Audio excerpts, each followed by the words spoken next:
जगह है वो आस्था का परिकाष्ठा है कहीं ना कहीं। यहाँ जिधर जाइए उधर आपको एक मंदिर मिलेगी।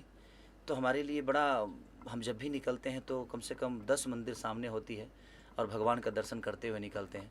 और आशिकी को एक आस्था की जगह पे ही हमें बनाना था और हमने कोशिश भी की और आज वो संपूर्ण रूप से अच्छा हो भी रहा है। और हमारे पराग पाटिल जिसके डायरेक्टर हैं, अमरपाली दुबे जी हीरोइन है और हम हीरो हैं, और हमारे प्रदीप शर्मा जी जो हैं वो प्रोड्यूसर हैं। तो बड़ा मज़ा आ रहा है, सबका योगदान मिल रहा है और बड़ी खूबसूरत सिनेमा बन रही है। फिल्म में आम्रपाली दुबे को लिया गया, पहले 2 गाने उनके साथ आपके थे, एज ए लीड फिल्म में आप कर रहे हैं, तो क्या कहना चाहेंगे आप? देखिए, अमरपाली जी के साथ मेरा बहुत पहले सिनेमा हो गया होता। मुझे लगता है कि राजा बाबू सिनेमा जो बनी थी उसका हीरो पहले मैं ही था, लेकिन टाइमिंग उनकी मिली नहीं, उनका डेट हुआ नहीं। तब तक मेरी डेट कहीं लड़ गई तो मैं कहीं ना कहीं मैं बोला कि सर आप आगे कर लीजिएगा। तो उस सिनेमा का हिस्सा मैं नहीं बनाने, तो शायद मुझे लगता है कि बहुत पहले ही अमरपाली जी का और मेरा जोड़ी आया होता, लेकिन फिर उसके बाद सुजनी बनी नहीं हम दोनों की।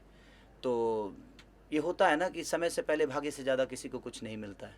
तो शायद अभी ही समय था आस्की के लिए और वो समय मिला अमरपाली जी का और चीज़ें हो रही हैं और बड़ा खूबसूरत सिनेमा बन रहा है, क्योंकि अमरपाली जी अद्भुत एक्ट्रेस हैं। और इनके साथ काम करने का एक सबसे बड़ा मज़ा ये है कि वन टेक चीज़ें होती है और बड़ा मज़ा आता है। और जब कोई परफॉर्मर आपके सामने होता है ना, तो खुद को इंसान 100% नहीं 110% देने की कोशिश करता है। तो सामने वाला जब 100 कर रहा है ना, तो कोशिश करता है आदमी 110% हम करें, तो वो मज़ा आता है। तो कुछ करने की इच्छा होती है और फिर वो चीज़ें बड़ी होने लगती है। हमारा डायरेक्टर अगर इतना सोचा है तो हम उसको अपने परफॉर्म से इतना बड़ा कर देते हैं चीज़ों को, तो वो बड़ा बेहतर होता है। तो अगर समझदार एक्टर आपके सामने खड़ा है तो ऑब्वियसली चीज़ें अच्छी होगी। पहले आपके साथ काजल राघवानी की चर्चा थी आस्की के लिए, लेकिन अभी नहीं नहीं, ऐसा तो कुछ नहीं था, कोई साइन ही नहीं हुआ था। सब चीज़ें अपने लेवल पे थी, क्योंकि हमारी कहानी फाइनल नहीं हुई थी और चीज़ें था तो शायद उनका भी कहीं सिनेमा था, उनका भी डेट का पंगा था और मेरा डेट इधर था उनका और उनके पास डेट शायद नहीं था।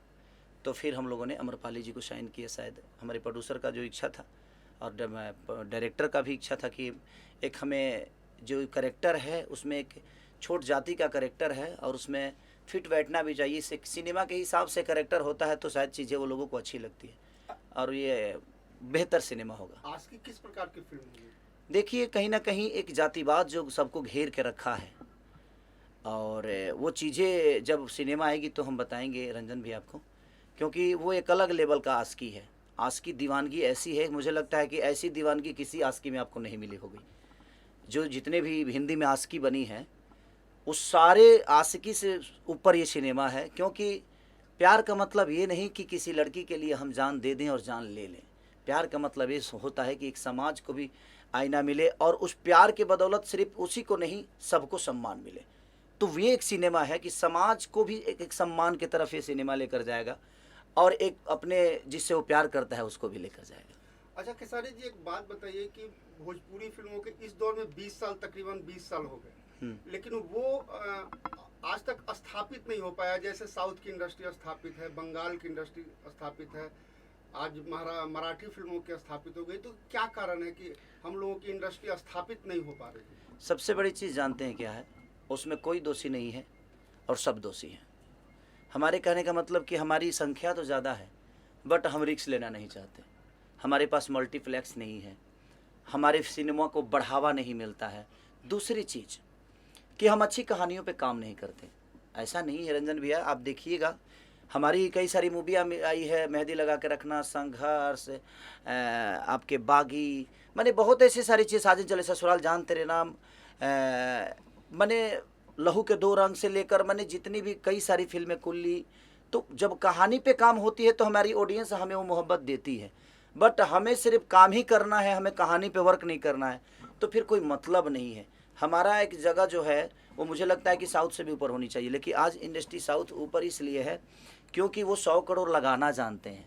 तो जब वो 100 करोड़ लगाना जानेंगे तो शायद वो 150 करोड़ कमाना भी जानते हैं। तो जब हम लगाएंगे ही नहीं तो हम कमाएंगे क्या? और हमारे यहाँ 15 दिन में जब कहानी बन जाएगी तो सर कहाँ से वो अच्छी बन पाएगी? उसके लिए 15 महीना लगाना पड़ेगा आपको कहानी पे, आपको मैं कहीं ना कहीं गाने पे। यहाँ तो सिर्फ हीरो का डेट मिला, भाई कुछ भी कर देना है। तो वो चीज़ें होगी तो सब शायद मुझे लगता है कि सबके लिए नुकसानदायक है। तो मैं आज की डेट में खुद ही कोशिश करता हूँ, खुद ही सोचता भी हूँ, और कहीं ना कहीं हमारी सोच कामयाब भी होती है। तो मुझे लगता है कि सोचने की ज़रूरत है, और हर डायरेक्टर को सोचने की ज़रूरत है कि अगर वो कहानी अच्छा लिखेगा, कहानी कुछ नई ताज़ा होगी, उससे समाज को अगर कुछ मिलेगा, तो शायद हमारी भी कहानी, हमारी भी सिनेमा बड़े लेवल तक पहुँचेगी। और मैं इसमें नेताओं को भी दोष नहीं दे, इसलिए नहीं दे सकता कि अगर आप उस लेवल के सिनेमा बनाएंगे, जैसे कि मेरी मेहंदी 3 अभी रिलीज़ हुई, तो कई मल्टीप्लेक्स में लगी और बड़े अच्छे रिस्पॉन्स रहे उसके। तो मुझे लगता है कि अगर अच्छी सिनेमा हम बनाएंगे तो उसका भी भविष्य बनेगा, और आज नहीं तो कल हमारी समाज उसको देखेगी। तो कहीं ना कहीं फैक्टर हर आदमी है, उसमें मैं भी फैक्टर हूँ, डायरेक्टर भी फैक्टर है, प्रोड्यूसर भी फैक्टर है, डिस्ट्रीब्यूटर भी फैक्टर है, और सरकार भी फैक्टर है। इसमें ऑडियंस का 1% का दोष नहीं है। अगर हम जो हिसाब के चीज़ें देंगे, मुझे लगता है उसी हिसाब से ऑडियंस हमें प्यार देगी। अच्छा, पहले भोजपुरी फिल्मों का सबसे बड़ा मार्केट बिहार है, उसके बाद उत्तर प्रदेश है। तो पहले शूटिंग होती थी मुंबई में, फिर गुजरात में, अब ज़्यादातर शूटिंग हो रही है यूपी में। बिहार में क्यों नहीं हो रही है? देखिए, बिहार में नहीं होने के कारण व्यवस्था वो बिहार में नहीं मिल पा रहा है। और सब्सिडी, मान के चलिए कि जो लोग हैं कि कुछ सब्सिडी से सरकार का हेल्प मिल जाता है, तो उनका शूटिंग का खर्चा, जो होटल का खर्चा, जो वहाँ पे बिल पे कर रहे हैं, आज यहाँ खाने का खर्चा, होटल का खर्चा, गाड़ी का खर्चा, तेल का खर्चा, क्रेन का खर्चा, माने जो चीज़ें खर्चा होता है, तो कहीं ना कहीं सरकार उसको हेल्प कर देता है। तो सब्सिडी का जो जरिया है यूपी सरकार का, वो काबिलियत तारीफ़ है, और इसके लिए मैं धन्यवाद देना चाहता हूँ इस सरकार को, जिन्होंने सब्सिडी का दौर चलाया, और हर आदमी आज सब कहीं ना कहीं, कुछ जो फिल्में टूटती थी, जो प्रोड्यूसर बर्बाद हो जाते थे, तो कहीं ना कहीं सब्सिडी के आसरा से लोगों को बचे ना बचे, लेकिन वो बर्बाद नहीं हो पाते हैं, तो फिर आगे हिम्मत करके वो चीज़ें बनाते हैं। अगर बिहार में भी सब्सिडी का अगर दौर चल गया, तो शायद मुझे लगता है कि बिहार में भी सारे लोग शूट करेंगे। अगर वो व्यवस्था उस टाइप की हो गई, तो शायद क्यों नहीं बिहार में शूटिंग होगी। सर